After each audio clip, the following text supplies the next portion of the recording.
Assalamualaikum warahmatullahi wabarakatuh. Salam jumpa dalam Suluh Berkah Channel.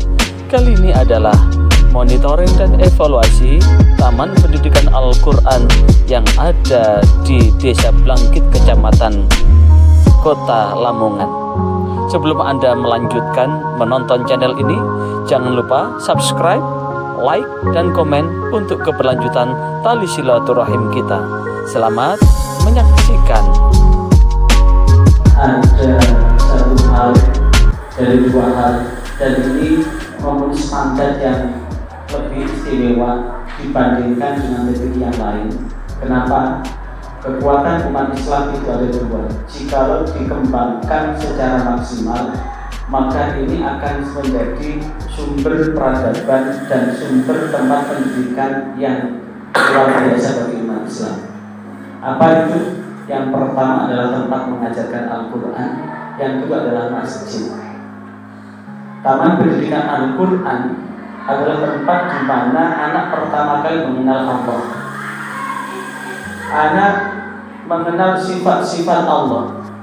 Anak mengenal Rasulullah, sifat-sifat Rasulullah, mengenal bacaan Al-Quran dengan baik dan benar, mengenal tata cara sholat dengan baik benar, mengenal cara wudhu baik dan benar, mengenal sisi akidah, akhlak. Dan ini jika kemudian dikelola dengan bagus, maka ini akan menjadi sesuatu yang bukan hanya nilai dunia, tapi juga sekaligus nilai akhirat. Apalagi saya lihat anak yang masuk, ada yang umur 3 tahun, ada yang masuk itu. Anak umur 3 tahun, 4 tahun, 5 tahun, maka dewanya anak-anak panjenengan itu. Walaupun mereka itu ada anak profesor, doktor, jenengan ngomong A begitu, sementara omongan panjenengan beda dengan orang tua yang percaya dengan panjenengan.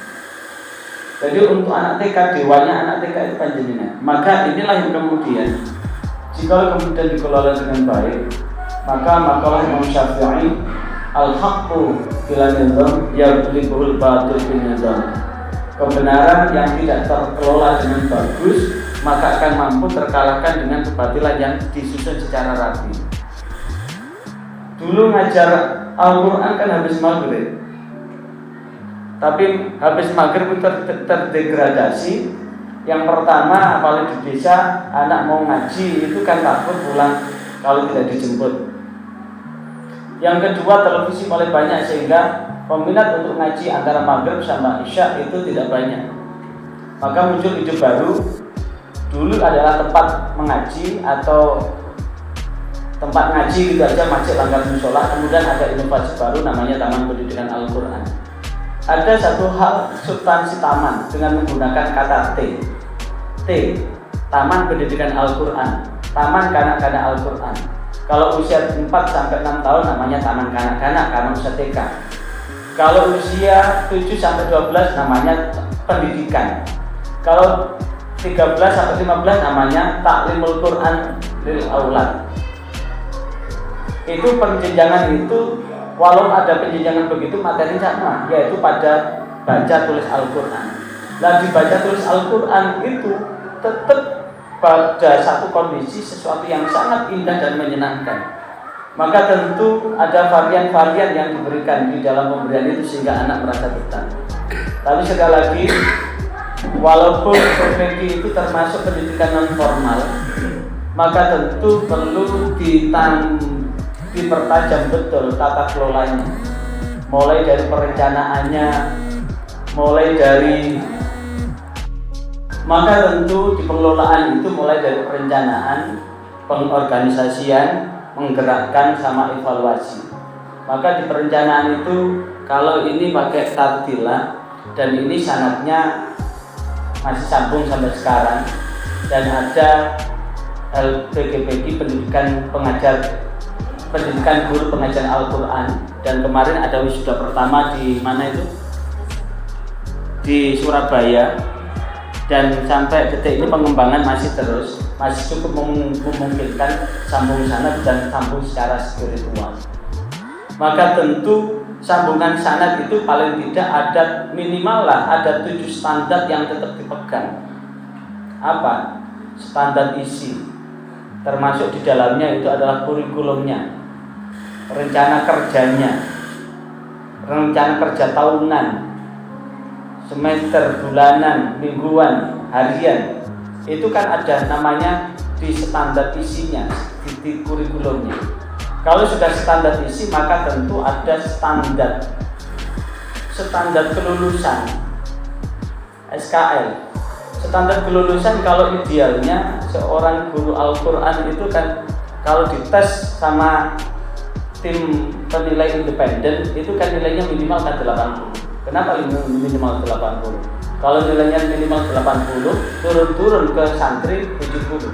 Kalau nilainya 50, apakah mungkin mengantarkan santri nilainya jadi 90 atau 100? Standar kelulusan. Kalau sudah ditentukan standar kelulusan seperti itu, maka diramu dengan isinya kayak apa, prosesnya apa, sehingga ada ketiga standar proses. Kalau standar prosesnya seperti itu, maka apa? Maka tentu standar pendidiknya, kualitas pendidiknya. Kalau sudah ada standar pendidiknya, maka tenaga kependidikannya bagaimana? Sarana prasarana. Kalau ini dari sarana prasarana saya sudah memenuhi syarat ini. Gedungnya bagus, indah, mewah, megah, dan pinggir embong, cukup memungkinkan. Dan kita lihat tadi santrinya lumayan banyak, cukup makmur, orangnya juga syukur-syukur. Kemudian standar berikutnya adalah standar pembiayaan. Bagaimanapun juga Jarbasi mau beliau. Tapi sekali lagi ini akan agak berbeda sekali dengan apa? Agak berbeda sekali dengan lembaga pendidikan formal dan sebagainya. Tapi tetap bagaimanapun juga pembiayaan tetap dirumuskan bila perlu supaya semuanya semangat. Paling tidak ya UMR lah. UMR. Kalau UMR Lamongan berapa? 2.400.000. Ya paling tidak 2,5 juta lah. Yang paling penting pembiayaan tetap dianggarkan, dikasih 2,5 juta, uang semua itu dan nyata itu. Betul itu. Bisa bila perlu semuanya digaji 2,5 juta, direncanakan. Setelah direncanakan pengeluaran bulanan ternyata sekian, diperkirakan sumber pendapatannya dari mana? Pertama syahriah, yang kedua donatir, yang ketiga bantuan sumbangan sukarela tanpa tekanan, disingkat susu tante. Sumbangan sukarela tanpa tekanan itu penting. Nah, standar pembiayaan itu penting. Adapun nanti ternyata setelah dihitung jenengan terima berapa Bu? Berapa? Jenengan berapa? 310, jenengan berapa? 200. Tetap semuanya tandangan 2,5 juta. Kemudian ternyata setelah itu disumbangkan di jalan Allah 2.300.000, diterima 200, tanda tangan tetap 2,5 juta. Jadi di situ ada nilai sedekah panjenengan gagah itu nanti. Ketika menceritakan di depan wali santri itu, panjenengan nyumbang syariah untuk anaknya berapa? 15.000, itu pun nunggaknya 2 tahun. Bisa jenengan gagah itu bahwa ini kegiatan ini sebesar ini, seperti ini karena dorongan, dukungan seluruh ustadznya. Setiap hari ada yang nyumbang 2 juta, ada yang nyumbang 2.300.000, ada yang nyumbang 2.200.000 dalam bentuk apa? Infak tadi, karena semuanya digaji 2,5 juta. Gagah panjenengan. Daripada kemudian wah berapa HR-nya? Berapa ya Ustaz ya? 1 bulan 30 hari gitu. Kalau sudah begitu maka standar penilaian itu penting. Standar penilaian itu kalau bisa adalah yang nilai itu minimal kepala TPQ-nya, yang sudah tahu TTA-nya, bukan ustadznya. Yang keseluruhannya itu menggunakan standar proses yang terukur. Kalau standar proses yang terukur ibarat mobil, rodanya berapa? 4 kan? Maka putarannya sama. Kalau kemudian sopir nyetel 60 km per jam, maka roda mobil juga bergerak 60 km per jam. Jangan yang satu 110, yang satu 10 kilo, yang satu protol itu mobil itu. Maka begitu pula mulai dari tartil itu, tartila itu ada berapa jilid? Dari 6 jilid, maka jilid 1 sampai jilid 6 putaran sama, sehingga kepala TPQ sudah menentukan setiap kali, setiap bulan sekali sudah selesai. Maka bagaimana caranya? Caranya menyelesaikan satu jilid 1 bulan itu loh. Maka inilah yang disebut ada namanya perencanaan harian. Dari perencanaan bulanan, perencanaan mingguan, perencanaan harian. Ini terletak di perencanaan semua itu. Sudah direncanakan seperti itu, dan kemudian bagaimana proses evaluasinya? Paling tidak proses evaluasinya itu adalah menggunakan standar LPTQ ketika mau menilai seorang peserta musabaqah tilawatul Quran begitu. Tentu bukan hanya Al-Qur'annya saja, akhlaknya.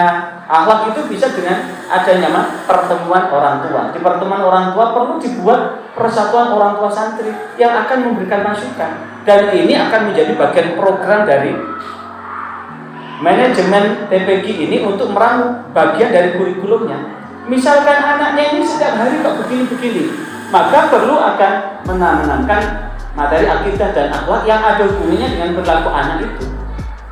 Anak seusia itu ternyata sangat efektif itu kemudian dalam bentuk bercerita menyanyi.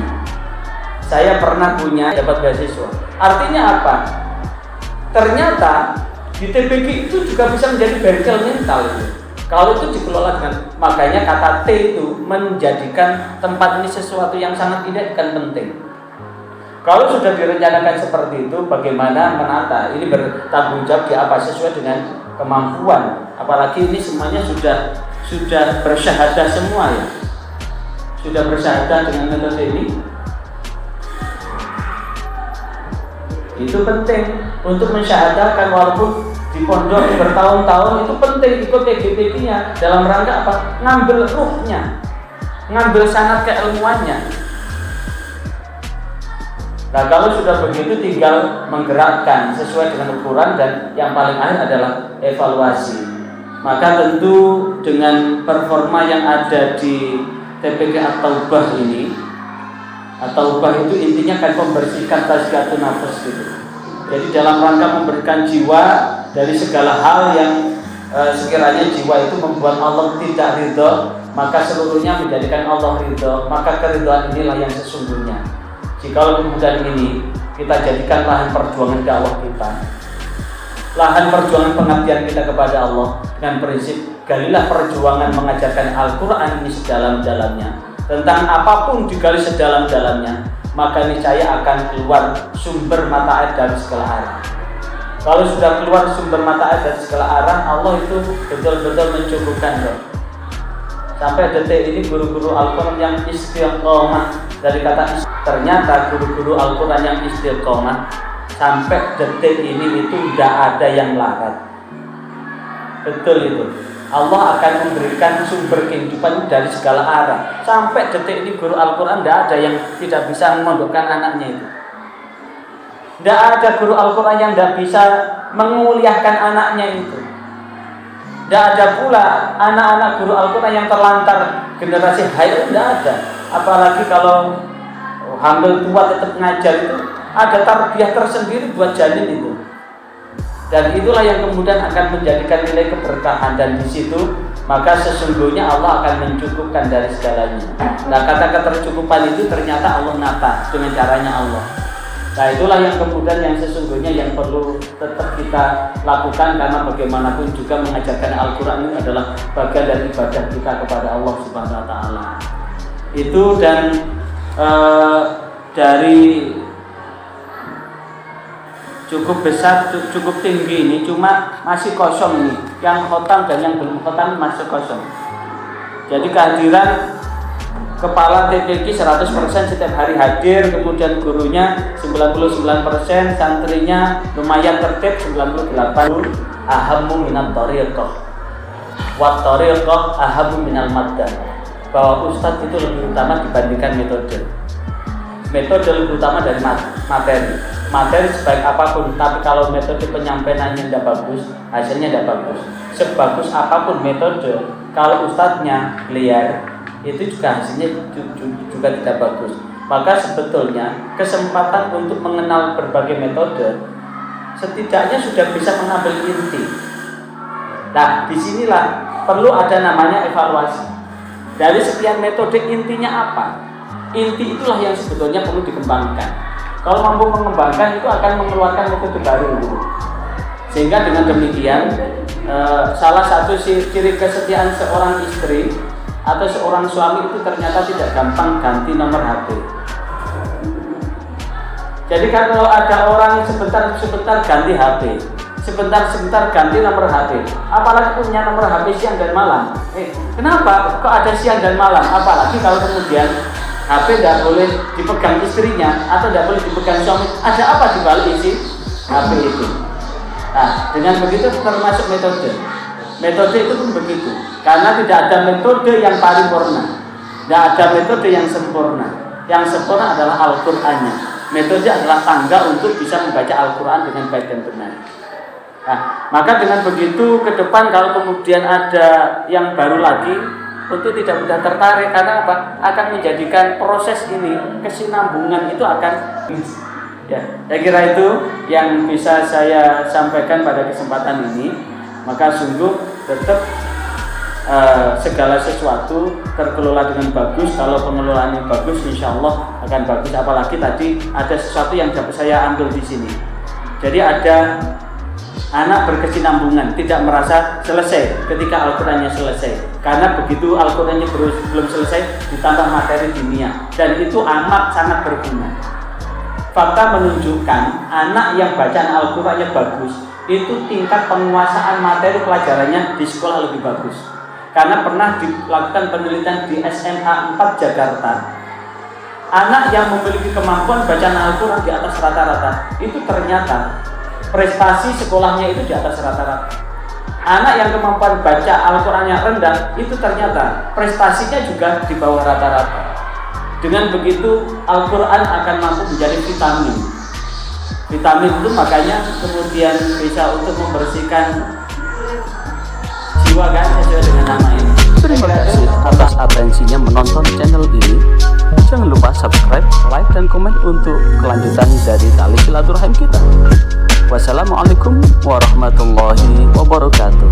Sampai jumpa kembali.